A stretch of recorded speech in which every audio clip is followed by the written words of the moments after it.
Olá, pessoal! No vídeo de hoje falaremos um pouco sobre duas técnicas de bioconstrução, a taipa de mão e a taipa de pilão. A taipa é um método construtivo que consiste no uso da terra para erguer paredes.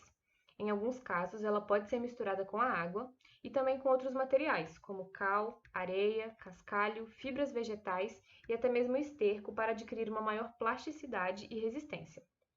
A taipa de mão, também conhecida popularmente como pau a pique, foi um sistema construtivo muito utilizado nos tempos do Brasil colonial, e ainda hoje é muito usado em construções rurais devido às suas qualidades de baixo custo, resistência e durabilidade.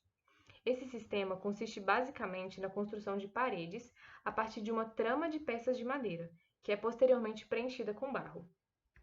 Para proteger as paredes da umidade e garantir a sua durabilidade, a trama costuma ser preparada sobre uma fundação de concreto ou de pedra, criando uma espécie de encaixe para as paredes.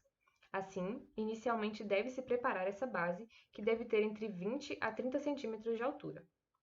Posteriormente, as peças de madeira, que podem ser barras de eucalipto, bambu ou galhos, são posicionadas verticalmente sobre a fundação, seguindo um espaçamento de em média 15 centímetros.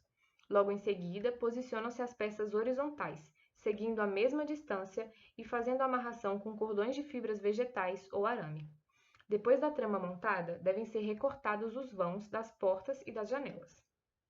A próxima etapa deve ser a construção da cobertura, que deve possuir beirais largos entre 50 centímetros a 1 metro, pois é fundamental que se garanta a proteção da estrutura montada e que o barramento das paredes seja feito livre de sol ou chuva. Por fim, os espaços entre a trama de madeira são preenchidos com o barro, utilizando as próprias mãos, daí o nome taipa de mão. Esse processo normalmente pode se repetir em torno de 3 vezes, para corrigir rachaduras durante a secagem do barro e evitar buracos. Já a taipa de pilão foi um método também muito utilizado nas construções coloniais do Brasil, devido à abundância de matéria-prima, que é o barro vermelho, a relativa facilidade de execução e a boa durabilidade. Mas, diferentemente da taipa de mão, o processo nesse caso consiste em construir paredes a partir de camadas de terra compactada e delimitadas por uma forma de madeira que é chamada de taipau. Os taipais são montados utilizando-se chapas de compensado e possuem em torno de 1 metro a 1,5 metro de altura e de 3 a 4 metros de largura. Depois de prontos e devidamente posicionados, a terra é jogada dentro das formas e socada por um pilão, formando camadas de 10 a 15 centímetros. Quando a camada de terra atinge uma altura próxima ao nível máximo das formas, elas são desmontadas e reposicionadas. Esse processo é repetido até formar a parede com a altura desejada, e as formas podem ser reutilizadas diversas vezes. Alguns autores dizem que a proporção ideal para a espessura das paredes é de 1 para 10, ou seja, para cada 1 metro de altura, deve-se ter 10 centímetros de espessura. Assim, uma parede de 3 metros, por exemplo, deve ter no mínimo 30 centímetros de espessura.